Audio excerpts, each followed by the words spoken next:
See all those your governors in southern Nigeria, and I know when I say south, you are excluding southeast. All those southeast governors, the ones you love, the ones you hate, every single one of them, they have all been APC-fied, 110%. The ones who have not declared openly for APC will do it very close to the election, or even if they don't declare openly, all their political structures will be collapsed for the president. It is done. You've not heard it from anywhere else. So mark it that this is the first time and the first guy to tell you that. All of them are leaning towards APC because APC, as far as the North is concerned, has been hijacked. It is now a Southern Revolutionary Party.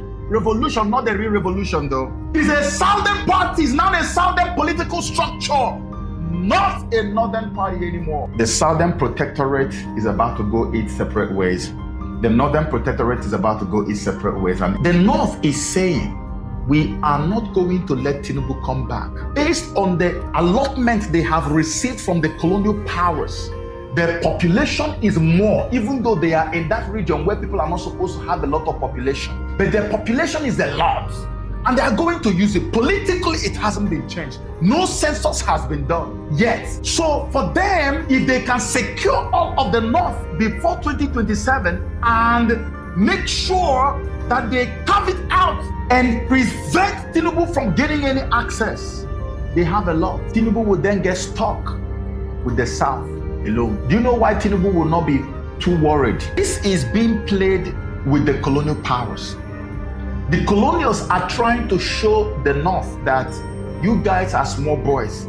We are going to make you very jealous very soon. So what you see going in the South is not just the Tinubu smartness. It is not that, oh, he's very sagacious, the man is a... No, the colonials are doing everything to protect their interest in Nigeria. So where do you have all the oil wealth in Nigeria? Where do you have all the deposits of natural gas in Nigeria?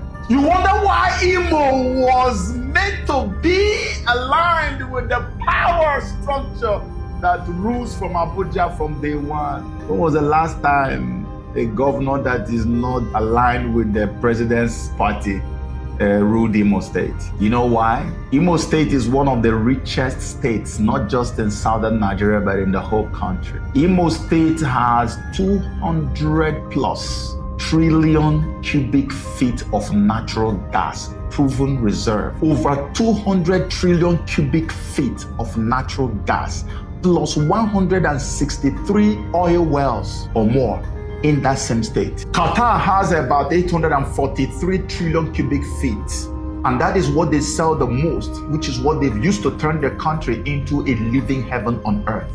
Imagine Imo State, and the figure I am giving you can never be the original. That's official figure. If you go to the real figure, it'll probably be up to 400 trillion cubic feet of gas. Imagine that wealth.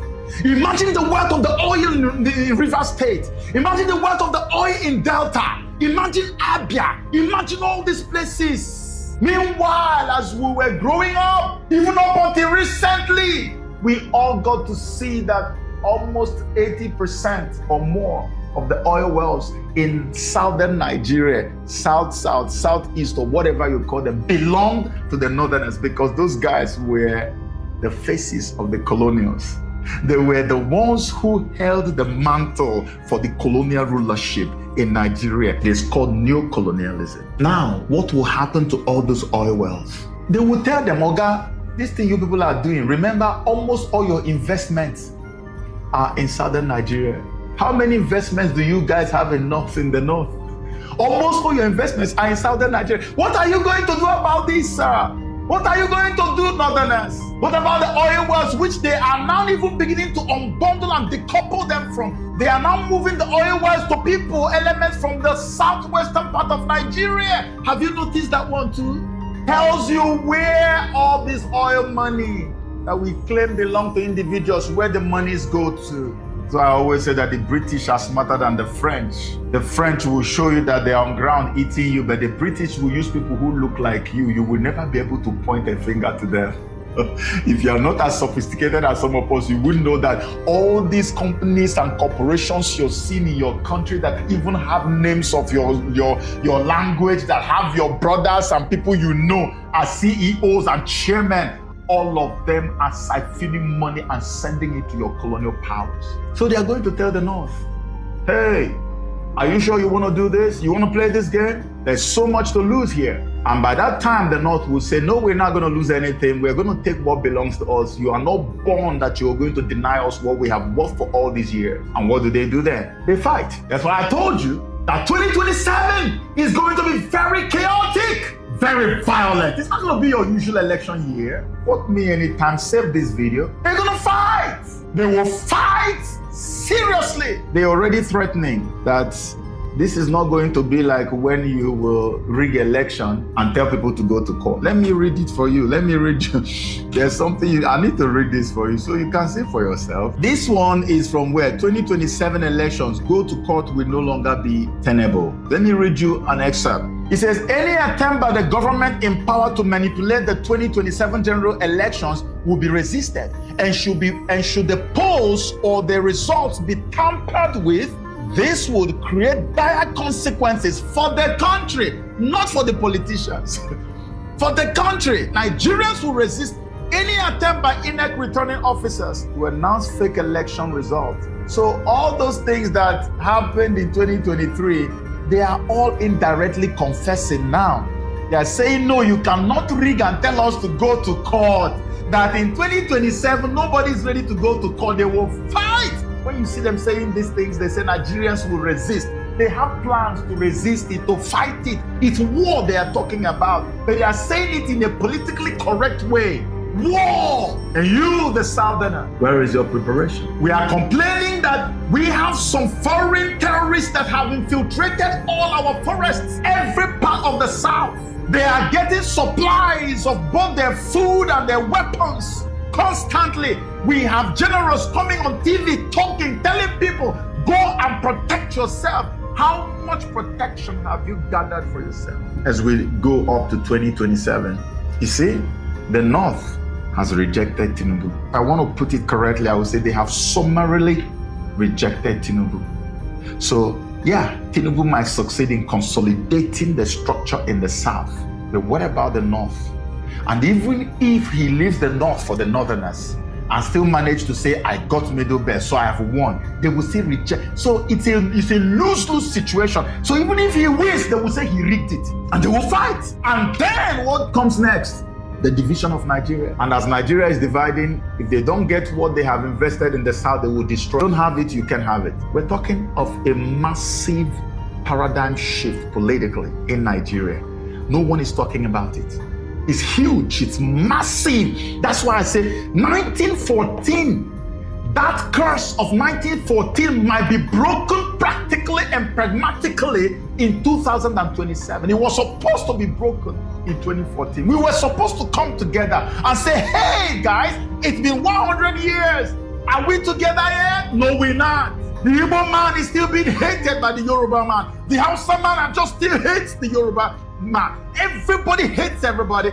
We are incompatible from top to bottom. We are not together. The only thing our division serves is the purpose and the end of the colonial powers. Divide and conquer, divide and rule. They will just take a few of us, just like what happened during the days of slavery. They take a few of us, stupendously make them rich, fill them with so much wealth, give them houses in London and other places, and those ones will foolishly begin to betray and sell out anyhow. Even if you tell them to go and kill their mother, they will kill because of a few material endowments from the colonial powers. This is what we've been dealing with all along. That's why everybody is so excited about what is going on in the Sahel region, where we have young African men who have decided enough is enough. That whole game of selling out to the one who is our oppressor will never happen again.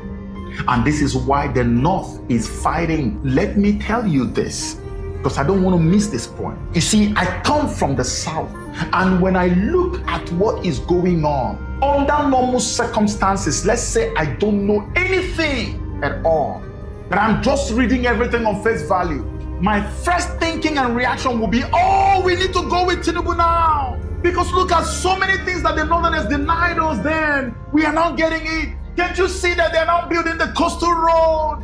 It's going to be the first highway ever, and it's connecting southwest and south-south. It's going to go through southeast. So the south has something that binds them together, and it is developmental in nature. Oh, so I should love this.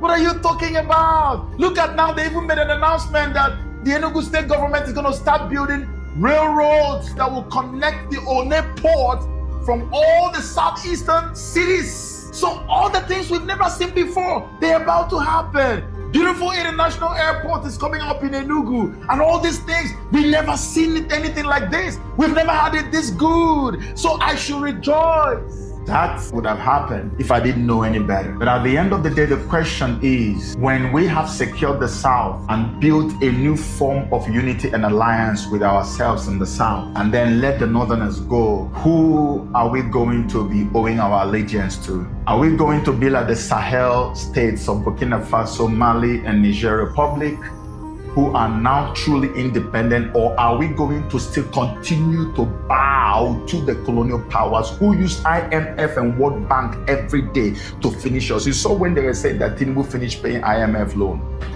Do you know what Tinubu paid for? They used that IMF loan to buy this whole removing of oil subsidy. They use it. I'm going to play you a video to explain. Let me not explain it myself. Play you a video to explain to you what that IMF loan he paid back took away from Nigeria that can never be restored again. These people are canker worms and palmer worm. That's what I call IMF and World Bank. Canker worm and palmer worm. Dangerous demons. Nigeria just finished paying back $3.4 billion loan to the IMF, the International Monetary Fund. Great, right? Nope. Let me break it down. We got the money during COVID, just like many other African and global South countries. Then came the conditions. Remove fuel subsidies, devalue the national currency, open the economy for more foreign control. What followed? Hunger, protests, broken systems. Now they are clapping because the debt is paid off. But what about the social debt? The lives broken, the schools unfunded, the food unaffordable. The IMF is not here to help us. It's here to restructure us into obedience. Nigeria paid back the money, but the real cost was our sovereignty. Look at the poverty in the land. We are paying you back after stealing our destiny. But the thing you have done to us based on that money is still there remaining with us each month. Are we going to continue to be those people, even as the southern part of Nigeria? Are you separating from the north to become truly independent and cut all ties with the corporations of the colonial powers? That's not what you're about to do. And I am not going to be an advocate of that. Because if that happens, say for instance, the North will even say, hey, I don't care. Take everything that we have. We are going our separate way. Because now for the first time in my life, I'm hearing the language of the Southeasterners from the Northerners. Oh, Nigeria has expired. Oh, we want to go our separate ways. I just read it for you. And when the North begins to say that they are not like all the other people that are held out, these were the people who held the power. So they still have a lot of power swags with them, so they can pull it off. They can. And if they pull it off, even if they abandon everything they have in the South and they go, mark my words, only a matter of just a few years, people from the southern part of Nigeria, the southern protectorate that has now been separated and broken apart, will be traveling to the north for greener pastures. Mark my word. If that happens, the south divides, goes its way, and the north goes its way. And the north now decides to align with Russia and become as independent as Niger Republic. In just a few years, people will be running from the south to the north to go and seek greener pasture. Because it is better to be free with so little than to be a slave with so much to gather all the gas and all the oil in the south, and you're still loyal to the colonial powers, but the north is now free. Few years, not up to 4 years, you will see people running from here, the southern part of Nigeria, and running to the north for greener pastures. We need to think twice about what is going on. We need to have leaders, not rulers, not sellouts, not puppets. We need to have people who are passionate about the freedom. You know how I look at puppets? Puppets are weaklings. They are people who have given up on trying for freedom. It takes a lot of balls and strong will to say you want to be an activist, to say you want to hope against hope for freedom. If those boys and those men in the Sahel region did not hope against hope, if they did not hold on to hope, they would not have achieved the kind of mighty miracle we are seeing today. They used to tell you, if you are a political student, or if you know anything about current affairs, you know that they have never been let out of the news in the last few decades. All those nations in the Sahel. Every time they tell us, these guys are poor. They are the poorest in the world, especially Niger. Poorest in the world. Burkina Faso, poorest. Mali. These guys have so much gold, especially Mali and Burkina Faso, that it will make your heart quake. Yet, not a single gold reserve. France has, I think, the 4th or the 5th largest gold reserve in the world, yet there's not a single drop of gold in their own land, because they have been ripping these nations off. They compel them to store up 85% of their own foreign currency reserve in Banque de France, which is in Paris. And when they need money, they will come back to the same bank and take back their own money as loan with a very high interest. This is what our people are dealing with. This is what Nigeria is going through in a different form, probably worse than that of the French colonies in Africa. And people are still being bold enough to say that, I love our politics. Whose politics? These are people who are cursed, and Mother Africa has arisen, and she will fight against every single one of them. Tinubu is fighting to consolidate the South, but the colonial disease of rivalry between Igbos and Yorubas is only gaining speed and steam.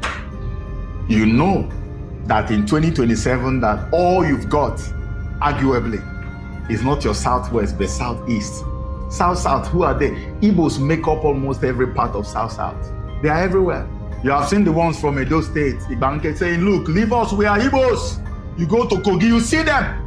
Go to Rivers, and I went to see something in Imo State. You just walk, enter river. It's the same. They are Igbos. Forget Wicked that's talking trash. He's an Igbo man. They're everywhere. They're everywhere. You need them. But you are boldly still allowing this psychological warfare, this battle still going on between Yoruba and Igbo. You people, I saw one news about Fidelity Bank recently. I'm like, is this not tribally motivated? Because what I was saying was not looking good. And you want to come in 2027 and say you want to rely on these people. You people don't understand Igbo people. You push Igbos, push Igbos, push Igbos, push Igbos. When they hit the wall and back you, they are ready to die. They're not, Igbos are allowed a lot of punches. We take too many punches. But once an Igbo man turns and says, I've had it, get ready to die. Because you and him will die there. No one has seen Igbos yet. The only time they saw Igbos was during the Biafran War, when they didn't think they were going to face a whole nation in war, and they did it. No one, since then, no one has seen the Igbo. The day they see Igbos again, nothing will exist in Nigeria. I can bet my life on it. Such a horrible calculation. From everything we can see, you know you don't have the north. You should be cutting the Igbos, not by going to give stuff to political appointments. There's even no political appointment. You're just giving contracts to existing governors. Well, name the political appointees that came from Igbo land today in Tinubu's government. Name it for me. But you know these are the people you are going to rely on for 2027? It will be very glorious to see how that manifests. So 2027, in a nutshell, is a time bomb, a ticking bomb waiting to explode.